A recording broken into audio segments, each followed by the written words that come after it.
E uma das coisas que as pessoas me falam de vez em quando, eu estou usando o ChatGPT como um Google melhorado. E não é a grande vocação, pelo menos na minha opinião, de uma LLM. A gente começa a ver quase que um pensamento turbinado e um planejamento turbinado. A ideia aqui é mostrar as possibilidades.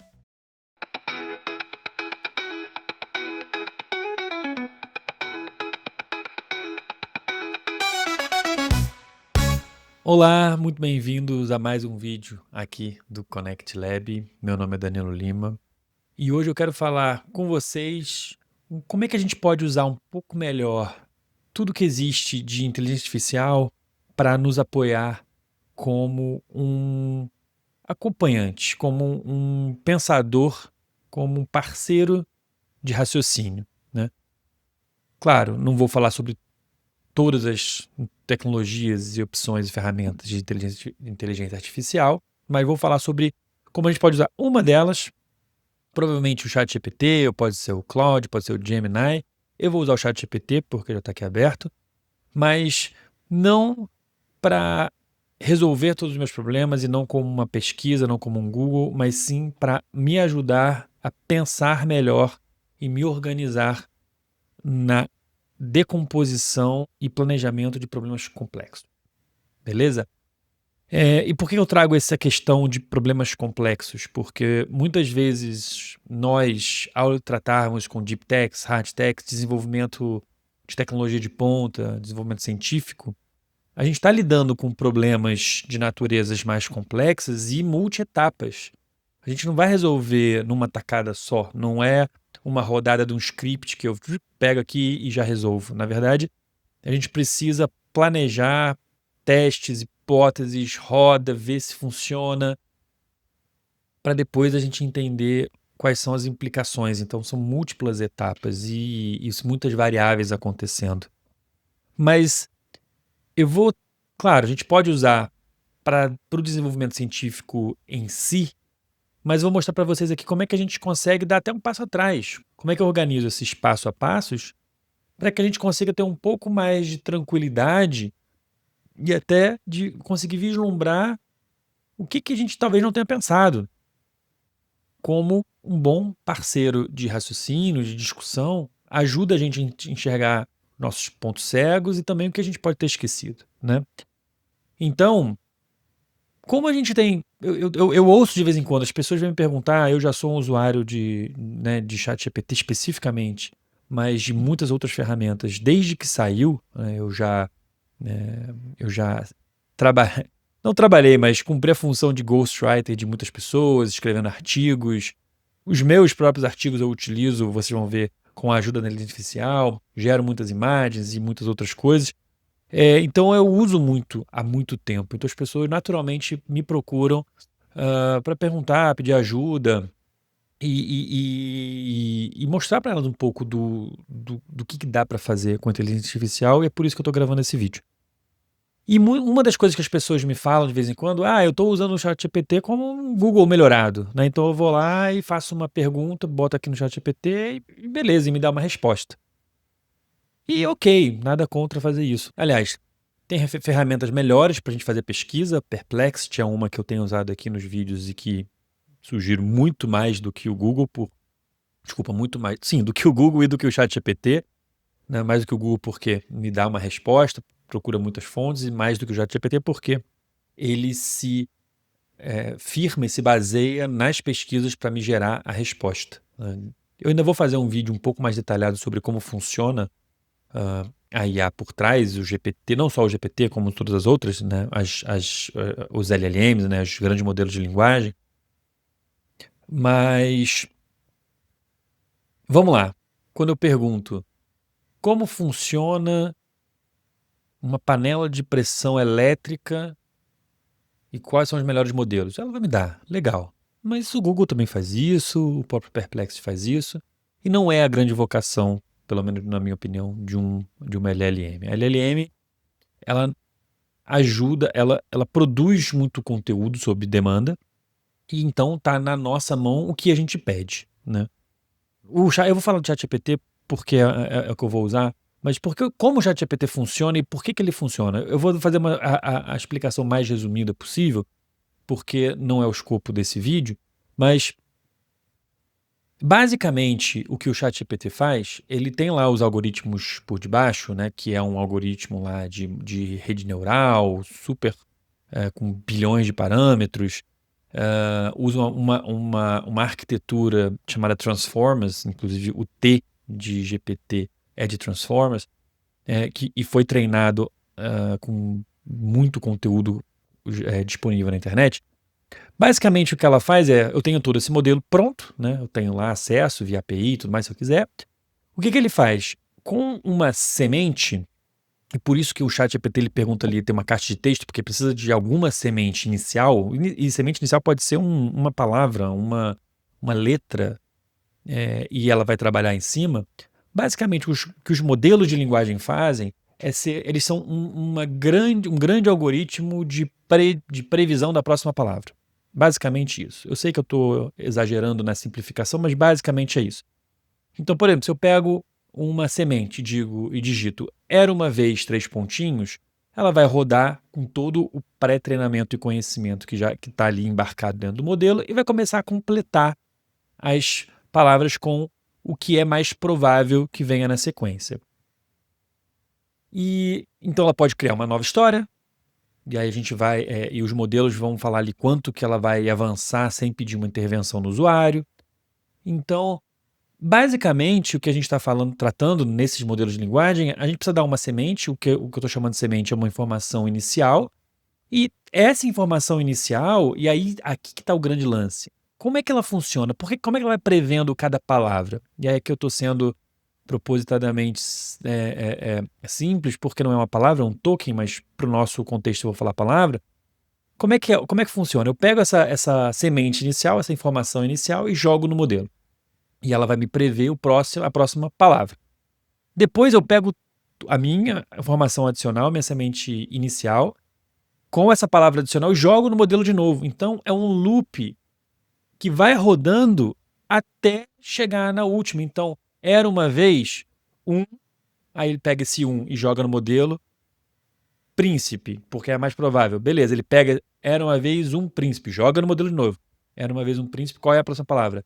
Que. Tá bom, joga de novo. Era uma vez um príncipe que, joga no modelo. E assim sucessivamente. Então, e por que eu fiz questão de falar exatamente esse detalhe de como funciona? Porque toda e qualquer informação que a gente coloca nesse chat, nessa semente, mexe no campo das probabilidades do que vem como próxima palavra. Então é muito diferente se eu falo qual é o melhor carro que existe atualmente, porque o melhor carro é uma pergunta subjetiva. O melhor carro para quê? Então ela vai buscar com base no que existe disponível na internet que seja mais provável. E aí talvez sejam rankings, guias, mas mesmo assim os rankings são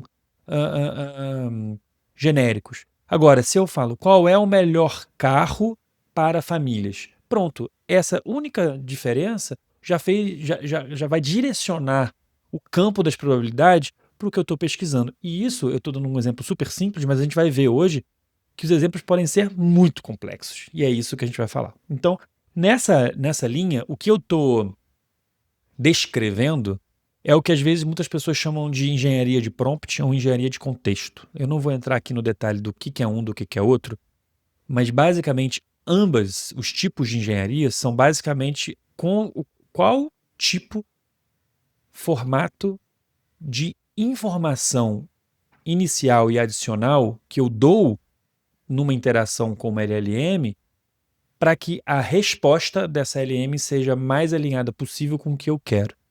Esse exemplo que eu dei do carro é uma. Então, é um carro de família diferente de um carro. O melhor carro para a família é diferente de só um melhor carro. E quanto mais informação a gente puder dar nessas partes iniciais e com um chat, cada chat vai entrando. Então imagina, se eu tenho um chat aqui com 20 mensagens, lembra que eu falei? As 20 mensagens entram para gerar a próxima palavra. Por isso que é um processo que usa muita computação, inclusive, né?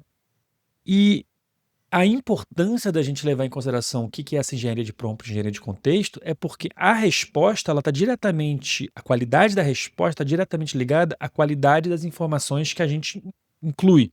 E aqui eu estou usando a palavra qualidade no sentido mais amplo e geral, não é a qualidade, a certeza ou a acurácia da resposta, mas a qualidade do que eu quero. Se eu quero um carro para a família, eu não posso perguntar simplesmente qual é o melhor carro, qual é o melhor carro do ponto de vista, hã, de velocidade, porque isso não vai me atender. Então, é um exercício inclusive legal, né, falar e conversar com a LLM, porque a gente é obrigado a deixar e tornar explícito o que muitas vezes é implícito. Isso vai inclusive gerar um novo vídeo que fala sobre como as habilidades de gestor, de um gerente, elas hoje são muito necessárias para a pessoa comum, porque estão repetidamente avaliando o trabalho de um LLM, de um ChatGPT ou de um Claude. E isso é um novo mundo em que as habilidades gerenciais elas são benéficas também para quem é um profissional técnico. E dentro de tudo isso que eu falei de engenharia de prompt e engenharia de contexto, existem duas técnicas que eu quero trazer para vocês hoje que vão ajudar muito na hora da gente melhorar o tipo de interação e a forma de interagir com o ChatGPT e vai produzir respostas impressionantemente melhores. A primeira delas é o que eu chamo de contexto adicional. O próprio nome já diz contexto adicional, mas é ser muito explícito no tipo de informação adicional que a gente precisa dar. Como o exemplo que eu estou dando do carro, eu sei que é simples, mas né, fica aqui comigo. Eu posso perguntar qual é o melhor carro, ponto. Ela vai me dar uma resposta. Boa pergunta, por que usar ela, né? Mas o ChatGPT. Se eu pergunto qual é o melhor carro para a família, já vai me dar uma resposta adicional, uma resposta um pouco mais específica para famílias. Agora eu posso ir muito além. Eu posso perguntar. Eu tenho uma família de um filho de 2 anos. Eu carrego constantemente comigo o carrinho desse meu filho junto com uma série de brinquedos. Eu preciso de espaço não apenas no porta-malas, mas também no banco de caronas, porque muitas vezes eu ando com mais de 2 pessoas no banco de trás. Eu prezo pela segurança da minha família, do meu filho, dos meus passageiros.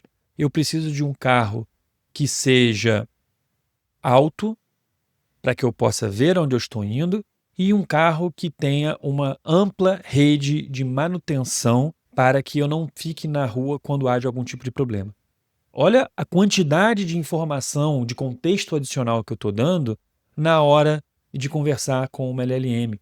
Isso tudo eu estou pedindo pedindo uma pesquisa, mas poderia estar pedindo para me gerar alguma coisa, um artigo, um e-mail.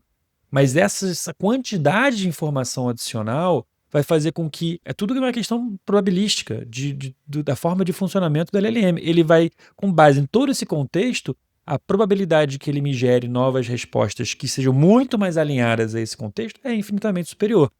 Então, a primeira dica é sempre contexto adicional. O máximo que você puder dar de contexto adicional, melhor. Aqui sim, mais é sempre melhor. Com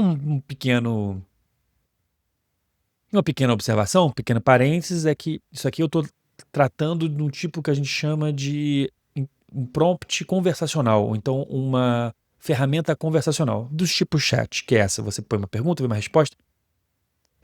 Tudo isso que eu falei é verdade se eu estou acessando via uma API, só que uma API é basicamente um bate e volta. Então quando é um bate e volta, eu mando um prompt e volto uma resposta, e cada interação custa, que é o acesso via API, eu preciso tomar um pouco mais de cuidado. Então, daí, inclusive, veio o nome engenharia de prompt, é que nesses casos de acesso via API, em que cada interação custa, a gente tem que ser muito, muito efetivo nessa construção desse prompt. No modelo conversacional, como a gente está usando aqui hoje, é um pouco diferente, mas vamos lá. Essa é a primeira técnica, contexto adicional. A segunda técnica, que eu acho muito poderosa também, é o que a gente chama de decomposição. Porque muitas vezes a gente tem, e aí eu vou voltando ao tema do nosso vídeo, que é ao ter um problema complexo, que não é o caso de comprar um carro, mas, por exemplo, eu preciso planejar uma viagem em família. Aliás, tudo são exemplos reais meus que eu já fiz aqui na minha vida, comprar o carro e planejar a viagem. Na hora que você quer planejar uma viagem, existe toda a parte de transporte, lugar, o que se fazer, o que comer, cuidados que eu tenho que tomar, ah, temperatura, clima, roupas que eu preciso levar.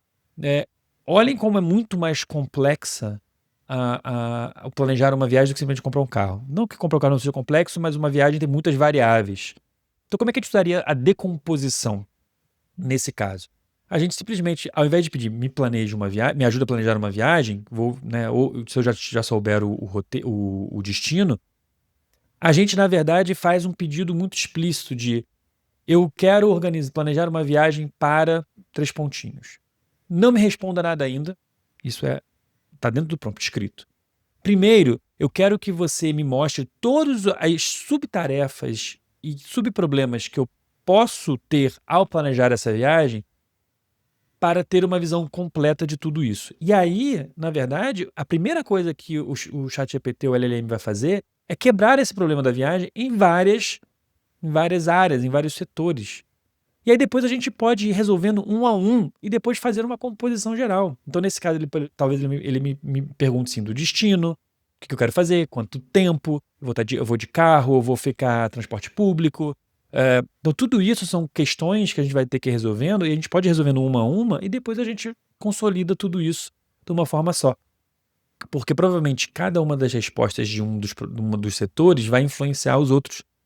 E isso é muito poderoso, porque a gente começa a ter uma visão muito mais detalhada com um parceiro. E é isso que eu gosto. Eu gosto muito de falar dessa forma do ChatGPT, é um parceiro de raciocínio, de pensamento. Não a gente não terceiriza a análise crítica, a gente terceiriza a amplitude, a criatividade e a geração de novas ideias, mas a gente sempre deve ser o fiel da balança de decidir isso faz sentido, isso não faz sentido, né? Chega de blá blá blá, chega de papo furado, vamos lá, vamos ligar a nossa turbina do ChatGPT para a gente ver isso na prática. Que eu não vou me aprofundar nesse exemplo, porque depois tem um exemplo mais interessante, mas vamos lá, eu vou falar aqui um exemplo para a gente ver. Eu sou um aluno de graduação, estou no último ano e fui incumbido de organizar a festa de formatura da minha turma. Como você pode me ajudar a planejar este evento? E aí a gente pede, manda mensagem, legal. Ele sabe que sou eu, Danilo, então ele aqui já começa a me ajudar o que eu preciso fazer, definir o escopo, o estilo da festa, tipo de evento, planejamento financeiro. Poxa, bem legal, já me trouxe bastante coisa. Cronograma de organização, gestão de fornecedores e contratos, comunicação. E ele até me pergunta, se você quiser, eu posso criar uma planilha completa, um checklist interativo de tarefas. Agora, a minha visão crítica, ele não sabe, né, que tipo de festa é, aonde é, e se eu tenho alguma restrição que eu preciso fazer. Se eu tenho dinheiro, se eu não tenho dinheiro, quantas pessoas são. Aqui está muito legal para uma resposta média. Lembra? É uma resposta probabilística.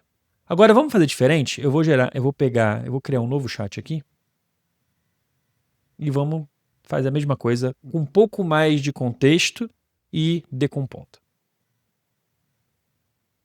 Sou um aluno de graduação no último ano e fui incumbido de organizar a nossa festa de formatura. Estou no Rio de Janeiro, na Universidade Federal do Rio de Janeiro. Eu nunca organizei uma festa antes. A turma que está se formando contabilizam 30 pessoas, das quais não temos muitos recursos financeiros. Não juntamos dinheiro até agora e temos apenas 3 meses até a festa de formatura. A festa de formatura precisa ser num lugar bastante amplo, pois, apesar de apenas 30 pessoas, vamos convidar muitos familiares e amigos e pretendemos fazer uma festa que dure o dia inteiro. Lembrando que eu nunca organizei um evento, então eu preciso do seu apoio em toda a parte de organização por trás e também o que eu preciso fazer passo a passo para conseguir tirar essa festa do papel. Entretanto, eu não quero que você me responda nada agora. Primeiro, eu quero que você me diga quais são todas as subtarefas e subdesafios e subproblemas que eu tenho para organizar esse evento dessa maneira que eu estou te pedindo. Depois que tivermos toda essa decomposição desta atividade complexa, aí sim vamos atacar uma a uma. Beleza? E aqui, a gente está usando o ChatGPT 5, ele já começa a pensar um pouco melhor. Um modelo de raciocínio dentro do GPT-5. Então vamos ver o que ele está fazendo aqui.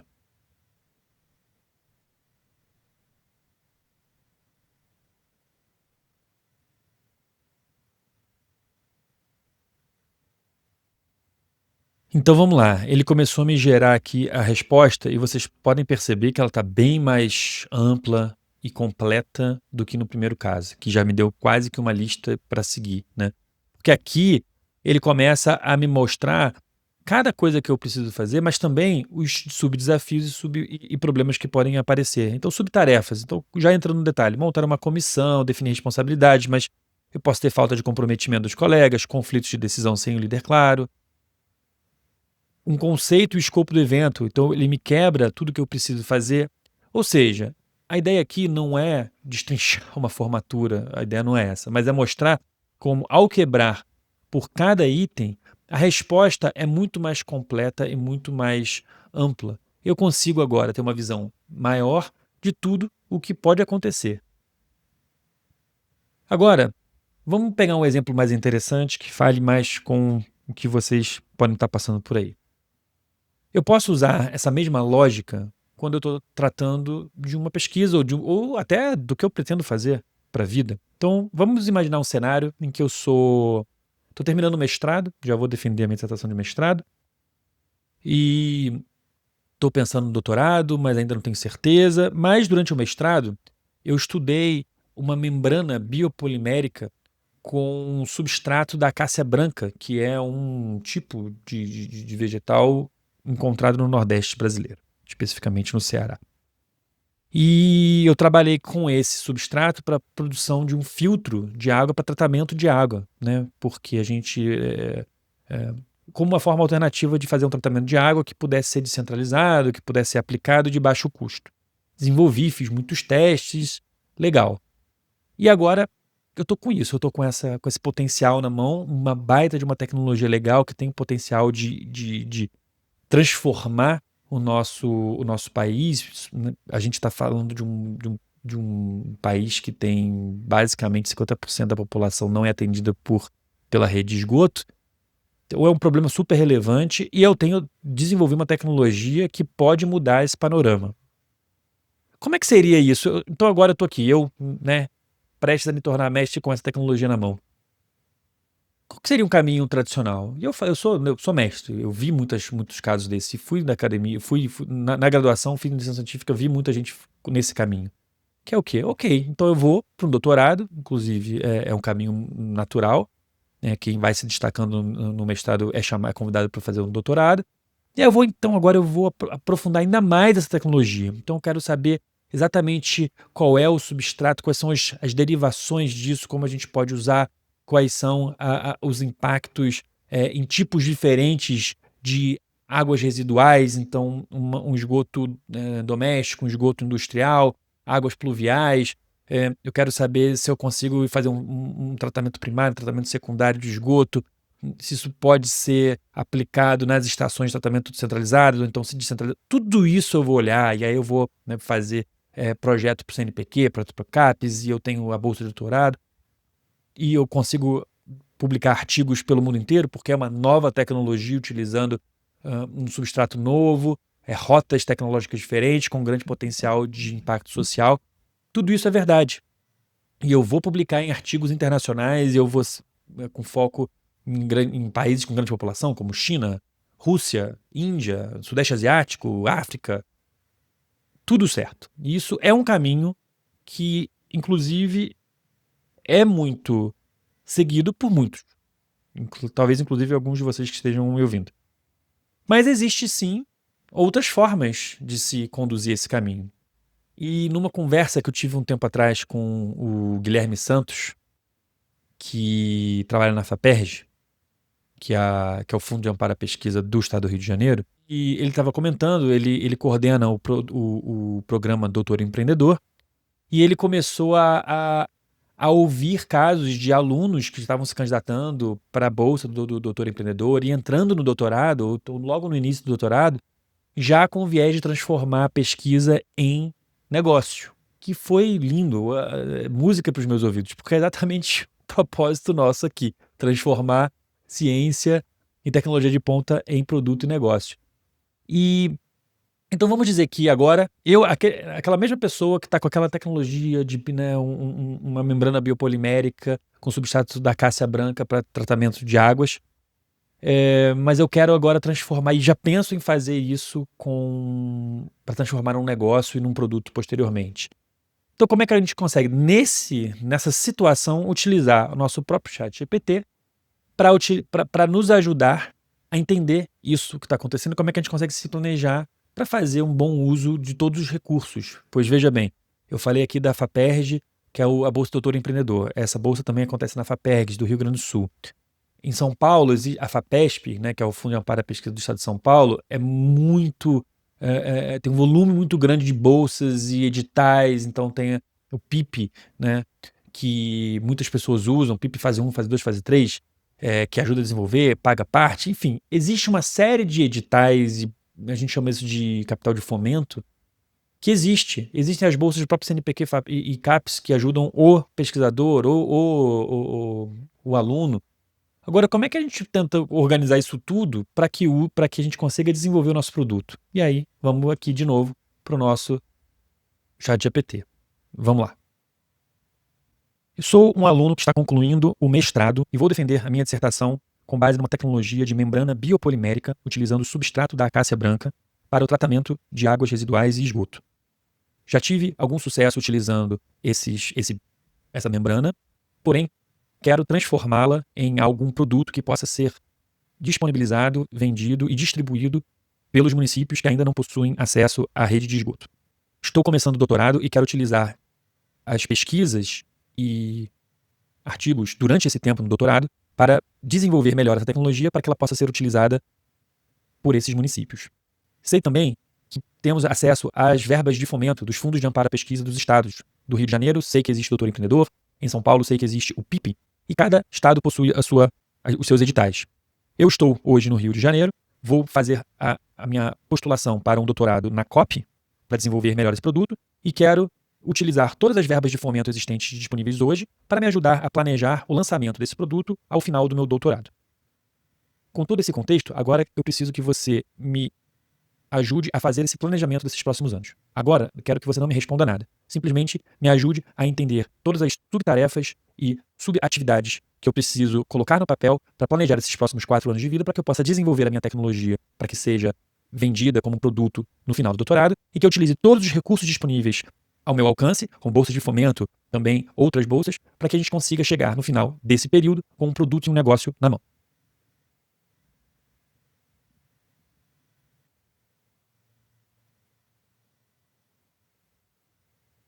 Precisei fazer alguns ajustes rápidos. E aqui a gente começa a ver essa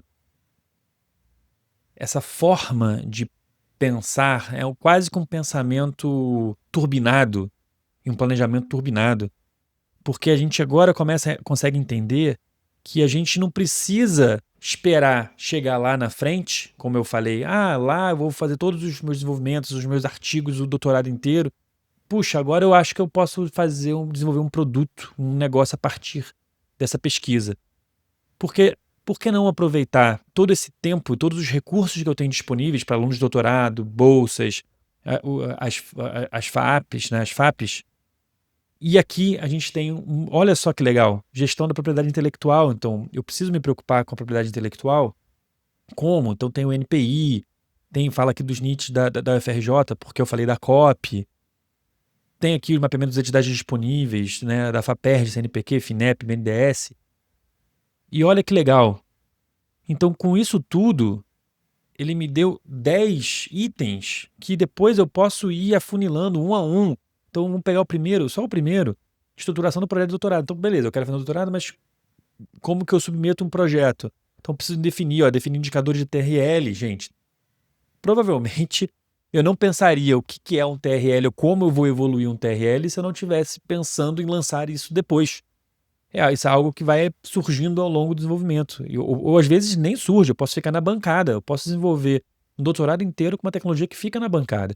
Mas na hora que eu já parto de largada querendo levar isso a público através de uma startup, de uma deep tech, de uma clean tech, eu já começo a trazer o conceito de TRL na largada. Olha que legal. Enfim, um monte de coisas aqui. E mais importante é que eu queria falar talvez não o mais importante, mas um complemento importante, é que pode parecer que isso é um excesso de planejamento. E a ideia aqui, por enquanto, não é planejar, não é ter uma visão inteira, completa da realidade, mas e fixa da realidade. A ideia aqui é mostrar as possibilidades. E conforme a gente vai identificando novas informações e novas evoluções, por exemplo, eu atinjo um marco importante nesse meu desenvolvimento, eu consigo reduzir o máximo o tamanho, então posso aplicar quase que no nível da saída de esgoto residencial. Poxa, isso aqui abre um hall de oportunidade muito grande. Então eu volto aqui, falo de novo, lembrando, contexto, tudo que eu já desenvolvi, todos os resultados que eu obtive, e decomposição desse passo a passo para que eu consiga sempre tentar quebrar essa ideia de onde eu quero chegar em problemas menores, e o ChatGPT vai me ajudando a pensar passo a passo. E para acabar o vídeo, eu queria só fazer um comentário importante, né, de que, né, essa membrana biopolimérica com o substrato da cássia branca não é à toa e não é aleatória da minha cabeça. Esse é um exercício que às vezes quando eu faço eu acho legal, é entrar em pesquisas, laboratórios. Eu assino uma quantidade enorme de newsletters sobre tecnologia Deep Techs ao redor do mundo, e uma das coisas que eu sempre olho são as feiras de ciência. A Febrace é a maior feira de ciências brasileira, acho que, se não me engano, isso não é a primeira, é a segunda, mas é uma das maiores. E recentemente, nesse ano, eu estava pesquisando e vi exatamente essa membrana biopolimétrica para tratamento de água utilizando o substrato da cássia branca, que é de dois alunos, da Isabelle de Souza Bartóquio e o Miguel Ribeiro da Silva, que são do Ceará, especificamente de Cascavel, e eles de fato produziram, testaram, criaram esse filtro, essa membrana, e aplicaram, tiveram resultados fenomenais. Foram os ganhadores na categoria de ciências agrárias da Febrace desse ano, defenderam o Brasil na Feira Internacional nos Estados Unidos. E olha que legal, a gente tem dois alunos pré-universitários, né, porque é um quesito para essas feiras de ciências, desenvolvendo uma tecnologia que tem um potencial de fato de mudar a nossa realidade como país, e podem, se assim desejarem, transformar essa membrana num negócio, sim. E vocês vão lembrar, no vídeo passado eu falei da No Harm, que é um sistema que vê interação medicamentosa, que hoje é aplicada no SUS.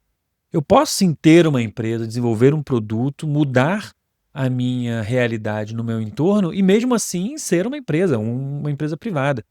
Porque eu preciso, né, desenvolver, ter lucro, ganhar dinheiro e ao mesmo tempo aplicar, ter um benefício real na sociedade. Inclusive isso é uma vertente de negócio chamada negócios sociais, empreendedorismo social, que podemos falar em outro caso, mas eu queria aqui dar meu reconhecimento a esses dois, a Isabelle e ao Miguel, de como estão aplicando na prática o entendimento do problema, enxergando oportunidades e, mais importante, fazendo, botando a mão na massa e desenvolvendo tecnologia nacional e que tem o poder e a possibilidade de mudar a nossa realidade.